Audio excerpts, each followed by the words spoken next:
Yes, guys, what's going on? Make sure you head over to stretfordpaddock.bigcartel.com. Check out all the new merch. Remember, members get 10% off. Go and do it now. See you later. Jay here for Stretford Paddock. This is the West Bromwich Albion preview. Joining me is my co-host and friend, Joe Smith. How are you doing, brother? I'm doing very well. How are you? Yes, very well indeed. Are you excited? I am excited. I'm excited in the sense that I'm always excited to watch United play because I like watching Man United. But I'm not. I'm more nervous for this than I should be because it's not been that good recently, has it? It's been dropping points to Arsenal, Liverpool, Sheffield United, Everton. We kind of need. I know we only lost one of those games, but we sort of need to hit the wins again because. Obviously, I know that the title race is one thing, but at some point, you keep dropping points and all of a sudden, Everton can go above you, or, Aston Villa are thereabouts, Chelsea are coming back strong, Tottenham are never that far away, and obviously Liverpool are knocking about as well. So, yeah, we need to start picking the wins up again if we want to really cement that top four spot. We're quite comfortable at the minute, but who knows how long that lasts if we keep dropping points. No, you're right. And I do take a bit of comfort from the fact it's away, because our away form is a lot better than our home record, although we did beat West Brom at home this season. If we are going to win, one man that a lot of people may be looking at, who is having a sort of a very productive season. Some may argue that his performances haven't always been great, but in terms of what he's producing goals and assists, he's been very effective indeed. And that's Marcus Rashford. I think he's in like 5th or something in the sort of Europe's top attackers in goals terms and of goals and assists. So what have you made of Marcus Rashford's season so far? Because like I said earlier, sometimes I'm a massive Marcus Rashford fan, but sometimes the performance is not great. But he always seems to, he has that uncanny ability, doesn't he, of just getting a goal or an assist. Like we saw even the other night against West Ham. Yeah. I thought, I almost forgot he was the one who got the assist. He still, even though he wasn't having a great game, he still produced an assist for it. It's weird. It's really weird. And I think a lot of people... Obviously, 2008, Ronaldo was incredible and he just looked amazing all the time. I know he was a bit wasteful sometimes. But 2009, the season after, when we'd won the Champions League and they were like, just stay one more year. And I think he went from like 42 goals to 30 or something. He dropped down a bit. But there was a case that season, and I remember a lot of people made it at the time that, his head's not in it, he's not playing very well, but he's still getting the goals. And I almost have that feeling with Rashford where it's remarkable that he's got 27 goals and assists this season because most games... Again, it's maybe a bit of recency bias, but certainly since the start of the Christmas period, sort of mid-December, I don't think he's had a sequence of 3 or 4 games in a row where he's played really well. And yet he hasn't gone more than 3 games, I don't think, without a goal or assist in that time. So it's a really weird thing at the moment. And obviously you would prefer it to be this way around than what we're seeing from Martial, where, some games he's not playing great, but he is playing well in some games and still not getting any goals or assists. Whereas Rashford is... not looking that good most of the time, and yet he's still getting goals, still getting assists. So it's obviously, like you said, productive is the word, efficient maybe is the word, where he sort of does a lot with a little in terms of performance. But it is quite weird to watch at the moment, where you're thinking, who's the worst player on looking at subs at sort of 65, 70 minutes, you think, who's not playing very well? And almost always, or certainly recently, in that conversation in your head is, well, Rashford's not playing very well. But then as we always say, and you always have to think it, you go, yeah, but he could get you a goal. It's so weird and counterintuitive the way he's playing at the moment. But as long as he keeps getting those goals and assists, keeps pushing us towards points and quarterfinals and these sorts of things, he's obviously going to keep playing. But I do wonder why that's happening and if we can sort of come out the other end of it, because Adam says it on the watch along a lot, and I agree with him to a certain extent, although, sometimes the things Adam says on the watch along aren't necessarily born of, too much science and equations. It's a bit more emotion involved.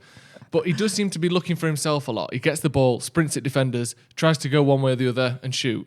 Whereas sometimes I think he's not quite in the zone where he has been in recent seasons, where he's looking for a man, what's going on. He's not sort of reading the play particularly well. But again, how can I even criticise him? He's got 27 goals or assists. I think it's Bruno, Lewandowski, I think Kane's up there as Harry well. Kane, and then one more are ahead of him in Europe this season. Is it Haaland, I think? Yeah, maybe Haaland. Yeah. But it's like literally the cream of the crop are above him, and that's it. Yeah. And somehow he's not playing very well. I don't understand really what I'm seeing. I don't know if anyone in the world particularly can explain it. But yeah, it's very strange at the minute, isn't it? It is, and like I said earlier, I love Marcus Rashford, and I think, to be fair, there are certain things you've got to give him a bit of leeway with. He's moved around a lot. He's played over the right a lot, which isn't his favourite position. He's not a winger. He's not someone who's going to get down that touchline, get chalk on his boots and whip the ball in. So when he's played on the right, he isn't nearly as effective. No. And we've even seen him more centrally. He has played when he's been injured. You know, I think it was at the PSG game also whenever he had a shoulder injury that Ollie does play him a lot. And he plays a lot of football as well. Unlike Martial and Cavani, who were rotated quite a lot, and Greenwood, Rashford constantly seems to play. And when we did rest him for the Fulham game, when he only came on, I think, for the last 10 minutes, his next game against Liverpool was probably one of his best, if not his best this season. Yeah. I think he's on the left. He'd had a little rest, and he was fantastic. So there's caveats to that, but listen, I'm not going to knock a guy who's obviously producing, but what gives me a little bit of comfort is I think there's another level for Marcus to go. I don't think he's playing at his best. No. If he was producing their numbers and that was it, and he was world beating every week, you think, okay, he's doing as well as he can. But he's not. There's another level to go, which does give me a little bit of comfort. But no, I agree with what you're saying. I think, you know, we've said it ourselves on the watch along that he's not always producing in terms of performances, but certainly is in terms of goals and assists. Another debate that's sort of raging about, and that's not really a debate, the one on Marcus, but one that is raging is about our defence. Now, it looks like Eric Bailly might not be fit in time for the West Brom Albion game. Now, we've had a very sort of topsy-turvy ride of emotions when it comes to our centre-backs. We went through this stage early in the season where it was all about Eric Bailly, get Eric Bailly in, Vince Lindell's not good enough. Eric Bailly came in for the Spurs game, had a bit of a stinker. Then it was, bring back a bit to Lindelof. Lindelof came back, did okay. Then when he was swapped with Bailly and Maguire seemed to have this partnership that was working really well. Then Bailly, as he often does, gets injured. Lindelof comes back in, did okay the other night. I think he did relatively pretty well. Where do you stand on it? Because at the minute, it seems like, you know, you've got the stats up on their board. We have got defensive problems. People looking and going, you know, Luke Shaw defensively having a better season. Aaron Wan-Bissaka defensively not an issue, just going forward. So a lot of the attention seems to be on our centre backs and finding that right balance. Do you still feel it's sort of Maguire and one other that's going to? I mean, it's going to be, but where do you stand on it? The problem with Eric Bailly is everyone knows he gets injured all the time, and he's injured again now. And he may be back fit, he may not be back fit. Obviously, we won't know till the day. Yeah. My assumption is that even if he is fit, he won't be starting the game because, you know, let's be honest. What was it? 5 games in a row that Eric Bailly played Something like that, the turn of the year, and he looked very good in those games. But that's the first time I think he'd played 4 games in a row in 2 years. Like, you can like a player as much as you want. If he doesn't play for you, he doesn't play for you. And the other thing is, Lindelof has got a back injury as well that he's managing at the moment. And that was when he first aggravated that back injury that Bailly came in. It has been the case all season, and let's be honest, for 2 years now, that when Lindelof is fit, he is first choice over Eric Bailly. And part of that, or maybe most of that, or maybe not most of that, because we don't know what the manager's decision is because Eric Bailly is injured all the time. And that doesn't look like it's going to change. He's not 18, 19 and he had a tough time and he's coming through it. It's been consistent. He's been poor with injuries for pretty much is it 4 years we've had him? Yeah. I think he struggled with injuries that whole time. And as much as he may be talented, and when he does get runs of games, he's usually very good, although he has had some stinking performances for United. PSG away a couple of seasons ago, the game that we obviously famously won, he was terrible in that game. That first half was giving me nightmares. He was playing on the right of a back three, and it wasn't his ideal position, and he just didn't work there at all, and he got brought off at half time. But he was terrible in that game, and I think there is a bit of, we like the thing that isn't available, and everyone has this in every walk of life. It's you go to the shop and you want a cheese and ham sandwich with ketchup, and then they go in and you go, just before you order, we ain't got any mayo. And I think, fucking hell, they ain't got any mayo. You don't even have mayo on your sandwich, but because they haven't got it, you want it now. So there's a bit of that with Bailly where it's like, even when he plays, he's not. I think he's probably better than Lindelof, just about. Yeah. But the idea that the whole reason defensively we're bad is because Eric Bailly isn't playing, to me is just the case of, sorry, we ain't got any mayo, even though you wouldn't have had mayo on the sandwich anyway. I just think he's a very good player, but we know we can't rely on him as much as we want to. He's got 18 months left on his contract, and I would be surprised if that gets extended, because in terms of an investment, whatever he's on a week, whatever he's earning at Manchester United, he's probably not worth it. And not because of how he is on the pitch, but because of how often he's on the pitch. So unfortunately for him and for us as United fans, if he is the difference, if in terms of what he can do on the pitch would be the difference between us finishing second or third and first or fifth or sixth or fourth, we never get to find that out. Yeah. And at some point, you run out of chances to prove it because he's never around for long enough. No, I actually think that I agree with you. I think he is but him and Maguire is our best centre-back pairing. Me too. I do think that, but I think we were saying this all along about the problem with Eric Bailly is you don't get a full season out of him. And I remember when we first went top, and I did something on the radio. I was asked about it, and I said one of the things I think that needs to happen for United to stay top is Eric Bailly to stay fit, and I don't think that'll happen. And I'm not saying that's the only reason. There's lots of other things that I mentioned that I won't go into, but that was one of those because I thought Eric Bailly and Harry Maguire were playing really well together. And it's these sort of fine margins. Yeah, okay, it's only marginally better than Maguire and Lindelof, but these fine margins add up to the difference between finishing second and third or first. And when it comes to Maguire, because you talk about topsy-turvy sort of attitudes towards defenders and the seasons they're having. Early doors, he was having a bit of a stinker. Yeah. We know he had his problems over on his holiday in Mykonos. Came back, is obviously still affecting him. Didn't play well. Was a bit of a whipping boy because of the price tag. He's the captain and everything that had gone on in the summer. Now seems to be better. I think he's still going to have his detractors, but I think Harry Maguire is playing a lot better than he was early in the season. And one thing that Harry Maguire perhaps doesn't even get enough credit for, and people say, well, this is the minimum you should expect, but we've just had a conversation about Eric Bailly missing loads of games. Harry Maguire plays practically every game, and he has done since we signed him. Yeah. Which is pretty impressive considering the amount of games he's played, and we should be grateful for that because if we were relying on Eric Bailly to play every game, then we'd be in serious trouble.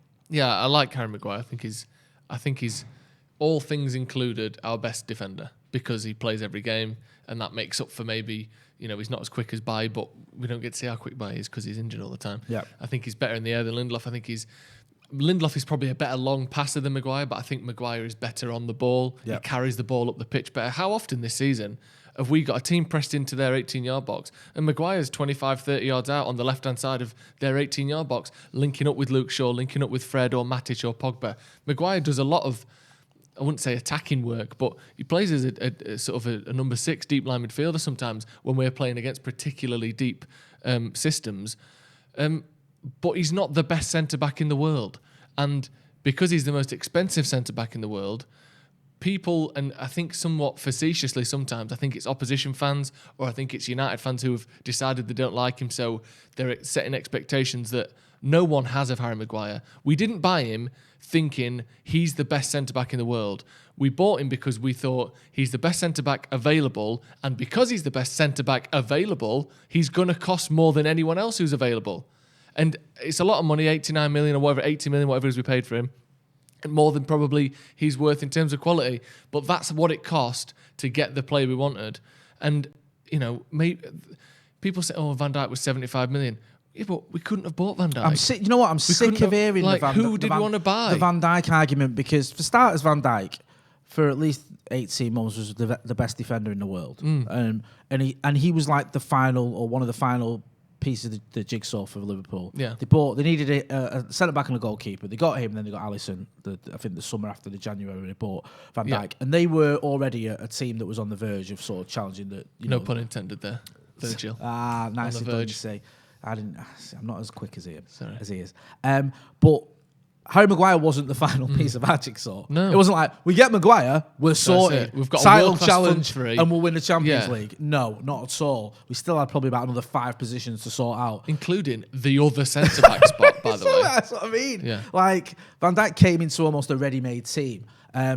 Maguire's not doing that, I know, obviously, and then there's this sort of just basic logic that doesn't make any sense. It's like fallacy logic where it's like, well, Maguire was 75 million. Virgil van Dijk was 75 million. Maguire was 80, so he should be better. No, that's literally not how things work. No. So I agree with you. I don't think he's been perfect by any stretch of imagination, but I quite like Harry Maguire, and I think some of the criticism is a little bit OTT. And also, yes, we overpaid for him, but like for the reasons you've mentioned there, we almost had to. Yeah, and also blame that on the people who organised the deal, not him. No. He didn't walk in to Leicester and go, right, I've written a number down on a post-it note. You give that to Man United. I won't go for any less. Yeah. That's not how it works. We said we want Maguire. He's probably worth, what's he probably worth? 55 to 65 million. Go to Leicester. We'll give you 55 million. No, it's 80. Well, that's what we paid. It's not Maguire's fault. We couldn't pay any less for him. And Why is that his fault? It's like the perfect storm of an expensive player as well. You've got someone who's played really well for England, so that premium. He's at a club just signed a new deal. He's also at a club that doesn't need to sell their players. That had won the league 3 years before. Yeah, and has owners that care about them and are relatively rich. Yes, you can always get a player off Leicester like, Riyad Mahrez or N'Golo Kante, but you pay for them. You don't just get them on the cheap. Leicester aren't, quick. Look like Southampton. Not even Southampton charged 75 million quid for Dyke. But, it was all that perfect storm of reasons why Harry Maguire was so expensive. But yeah, I'm impressed. And as you mentioned there, Vitz Lindelof has, been sort of playing with a back injury, but I think he's been playing a little bit better recently as well. So hopefully we'll see some improvements defensively moving forward. Looking at United's form, just before we get into our predicted 11s, I feel like we say this every week, Joe, but it's a bit of a mixed bag in it. The last 5 games. Mixed badger, yeah. I mean, it's not ideal, is it, to look at that? There's some good results. Obviously, the massive win over Southampton, the most boring win in the history of association football against West Ham. Hugely disappointing results against Everton and Sheffield United, and a moderately disappointing one against Arsenal. Yeah, we just need to snap out of it, and this needs to be the end of it as soon as possible. I know that's obvious to say we need to start winning again. Some of it is bad luck. The Sheffield United result is a bit of bad luck in there. People don't like to say that, but you're right. The referee made 2 mistakes that was admitted by the referee after. It's weird that that's the case, isn't it? Where it's like, if someone goes in for surgery that and the surgeon cuts an artery that they didn't mean to and the person dies, you don't go, fucking idiot, going in for surgery. It's like, no, they made a mistake that cost us the game. Fair enough. Well, you should have lived anyway. You should have just lived. United should have won anyway. It's hard to win when 2 goals have gone the wrong way, and afterwards they come out of surgery with a mask down and go, you know what, we fucked it. The first goal shouldn't have stood and the second goal should have. Oh, it's all right. He should have lived anyway. Fucking idiot, dying because his artery got cut. Stupid twat. Always knew he was a failure and a weakling. It's just weird, that result for me. And I'm not like the whole season is based on bad luck. Oh, isn't it awful being a Man United fan? Because we've had some slices of good luck. The Wolves goal, the one Rashford scored, I'm more than happy to admit that was a lucky deflection that took that goal in. Yeah. But it's not like outside influence bad luck, where literally that game was cost for us or to us by bad mistakes that were admitted afterwards. Yeah. So that's unfortunate, because that would have been a nice way to come back. If we'd have won that game and drawn with Arsenal, this whole run wouldn't have looked nearly as bad. And because of the knock-on effect of these things, the pressure to beat Everton wouldn't have been as high, so we probably wouldn't have been as nervy in the last few minutes. Axel might not have even been brought on because, well, we won 2 of the last 3 games, so let's not bring a centre-back on. I'm not saying that it's his fault, but the chain of events that leads to... I mean, it's the butterfly effect anyway. Exactly. You know what I mean? So it would have been like, different. as I keep saying, when was it? 3 or 4 weeks ago, I can't remember who Chelsea had in the FA Cup, but it was a League 2 team, and they played their full-strength team because Lampard knew his job was on the line. If that was a manager who's flying and full of success, he'd have rested half the team and it probably would have been fine. They won the game, but you see the results. The results affect decision making going down the line.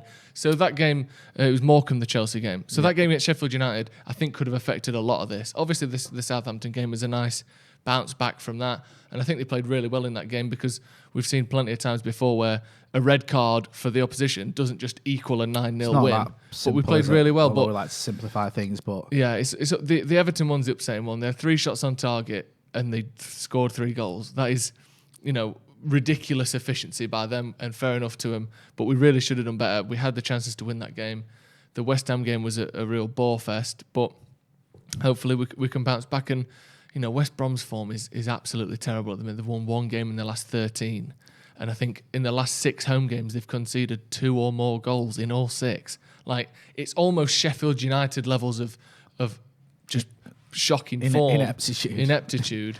That we have to overcome. I think we've got the last 5 results for West Brom, and you can see they're having a shocking time of it, and you'd expect nothing less if we're being brutally honest, than a win against a team like that. Who've not had the Sam Allardyce bounce back effect. Go on. We're also 18 games in a row unbeaten away from home in the league, by the way. Which is astonishing. I think United's best ever return away from home. Records breaking all over the gaff. In terms of who you think, now you do it differently, right? Yeah. We've always got it predicted 11. I do predilection rather than prediction. Predilection 11 when it comes to Joe. So Joe doesn't do who he thinks Ole Gunnar Solskjaer's going to pick. No. He picks his team that he wants to see start. Yeah. So Joe's 11's going to pop up there. You can talk us through who you want to see start and why you've picked them. Well, yeah, here's my team. Henderson, I think, deserves to keep playing. I agree with you there. I mean, we'll get to I've done mine different. I've done it as predicted 11. But I agree with what you're saying there. I think he just needed a solid performance against West Ham, and I'd have stuck with him, and he did that. Yeah, I know goalkeeper's different to everywhere else because there's only one, and theoretically, not even theoretically, you see it in practice a lot of time where one goalkeeper will just play every single game they're available for because there's not the same strains on fitness and physicality that there is in every other position. But for me, if you've got two great goalkeepers, or one great goalkeeper, potentially formerly great goalkeeper in David De Gea, and one goalkeeper that has had a great season last year, arguably the best in the league last year. I think he had one of the top 3 highest save percentages last year. He got 13 clean sheets with Sheffield United. He's a very good goalkeeper, Dean Henderson. If De Gea makes mistakes, put Henderson in. Yeah. Why else have we got him? So that you can rotate, you can change, you can play whoever's in the best run of form. I would play Henderson now until he makes a mistake that costs us points. Yeah. Because why not? Like what? I know you can't just play 5 games back and forth all the time. But for me, Dean Henderson is in better form when he plays this season. And yes, he gave the ball away against Sheffield United in a game that we ended up winning the first game against Sheffield United, not the 2-1. But to me, that's different. When you trust a goalkeeper with the feet, as anyone on the pitch, sometimes they're going to give the ball away. And sometimes, because they're in there, that may lead to a goal. But commanding his box, controlling his area, for me, is more important than 1 in 30 times he gives the ball away. Because if you want to trust a goalie's feet, sometimes they're going to make a mistake. Wan-Bissaka just plays every game, doesn't he? Lindelof and Maguire and Shaw. Shaw firmly cemented himself as number 1 choice, having improved going forward, in an almost remarkable fashion in the last sort of 6 weeks. I think he looks excellent going forward and still a little bit shaky defensively, but I think what he offers going forward is probably more than tellers at the moment. And then I've gone Van der Beek and McTominay because I'd like to see Van der Beek play a little bit deeper, where you don't have to rely on him to create all the chances like we did against West Ham. And he's not the risk taker that Bruno is. He's not every single time the ball comes to me, I'm either going to flick it to one side and sprint the other way, or I'm going to try and find passes over the top, in behind, take shots. He's not the sort of fanatical risk taker that Fernandes is. Fanatical risk taker. Yeah. He's a bit more measured, a bit more controlled. He brings the ball out well from the back. He doesn't give the ball away as often as Fred does. So I'd give him a shot in there next to McTominay. And then the front four sort of, I think, picks itself at the moment. Martial got a couple of goals against Southampton, but followed it up with a bit of a stinker against West Ham, if we're all honest. I don't think he did much of anything. Greenwood is our obvious option at right wing. Bruno picks himself, like I said. Rashford, as we mentioned before, you can't drop him because he's our second highest contributor in the squad. And Cavani just does more as a number 9 than Martial this season, so he's got to play as well. All makes sense there. I agree with a lot of what you're saying. And in terms of preferred 11, I think I can see why you've gone for that. Mine's different. I've gone with a team that I predicted that this is who I think Ole Gunnar Solskjaer will pick. So I've gone with the same back four as you. I've gone with David De Gea in goal. I think I'd like to see Dean Henderson given a chance, but I think Ole will go back to David De Gea. I do. I think he will as well. I was guessing. Yeah, I just think that's his attitude towards it. I've gone with Fred and McTominay in midfield. I thought Fred was absolutely abysmal the other night. I think it was one of his worst ever performances for Manchester United, and I've been a fan of his in the past. But I think Ole will stick with him, and I think he'll stick with McTominay. I don't see Van der Beek coming in. Again, I wouldn't mind that if he did, because like I say, I think Fred, to be honest with you, the last couple of months, I think Fred's been well off the boil. Yeah. And he's in the final third, he's always been a bit suspect, but now he seems to. He's essentially worthless in the final third, isn't he? It's so not, and I'm not saying he's a worthless footballer. I'm not trying to be too critical of him. He does a lot of things well, but he's no assists, no goals this season. And other than that side-footed looped shot against Southampton, I think it was, or whenever it was with Arsenal, he's never even looked like scoring this season. But he still shoots all the time, and he still shoots takes shots that go off of throw-ins and then berates his teammates like it's their fault. I do like that, actually. Well, yeah, I it can be respect quite amusing. It's not amusing when it's like late in the game and you're chasing a goal and he does it. No. It can be incredibly frustrating. This may sound bizarre when we just waxed lyrical about Marcus Rashford. The reason I've gone with Martial is I think that Ollie might look at it and he might look at it and go, okay, if I have to rest Marcus Rashford for a game, because Europa doesn't count, does it? Then this might be the one. West Brom is struggling. He's just played. I know Martial played the full game the other night as well, but Marcus played a lot of football. Didn't he? Played a full 120 minutes, and I think unlike Martial, he's not been rested recently. He's played a lot, so he may look at it and go, "Here's my opportunity to take him out of the final line." It's one of those. I was 50-50 with that because Ole Gunnar Solskjaer does love Marcus Rashford. He does play him a lot. But I just thought I'll just go with Martial because he might play him there and give Marcus a bit of a breather. And the other three of the front four, I think, are the same as yours. Mason Greenwood has not really got going this season, but has been a little bit better recently. Bruno speaks for himself. And Cavani, I think now, if he's fit, he starts as number 9, unless it's, again, like it's the Europa, which doesn't really count. West Bromwich Albion, we've spoken about them earlier. We mentioned their recent sort of poor form. You can see the last 5 results, including, if you look at the losses to teams they need to be picking points up against. Yeah, you can't be losing to Sheffield United and then not beating Fulham either, and back to back. Exactly. And also, when they do face a big team, or not a big team because they're a small team, but a very good team in Manchester City, they get battered. I mean, Sam Allardyce hasn't really been Sam Allardyce for him, has he? He's not really done anything. He's had one win. Is that the one in the 13 since he come in? Yeah. I mean, you look at it as well. Slaven Bilic, they drew at the Etihad, and then they sacked him, which I thought was a bit drastic. And then Sam Allardyce, I think, didn't he get a draw at Anfield or drew Liverpool, and I was like, oh, here we go. Then that was it, really. I really like Sam Allardyce, but he ain't keeping these up at this rate. He's never been relegated, I don't think, and he's a very good manager. But I wonder if, and it seems as though it might be the same thing with Jose, where, at some point, the memes and the sort of public opinion on a player, that seeps into the dressing room, doesn't it? You always hear ex-pros talking about, we'd seen this, or we didn't like that he'd never won anything before, or how come you're telling us what to do? I wonder if the sort of the air around Sam Allardyce has almost been tainted by the last sort of 3 years of his career, because it's like he's not galvanising, he's not getting him to play for him the way he has done in the past, the way he's always seen results every single time. He doesn't seem to be working at the moment at West Brom. And I wonder if some of that is because Allardyce isn't maybe quite as respected as he once was. The time away from him hasn't made the heart grow fonder, I don't think, has it? He's a bit more of a figure of fun than he used to be. He used to be, like Tony Pulis at the minute. He's having a shocking time everywhere he goes. Obviously, Sheffield Wednesday recently. And in my head, Pulis and Allardyce, I know they're not the same at all. And, as Steve will tell you, Allardyce is down to the nail in terms of preparation.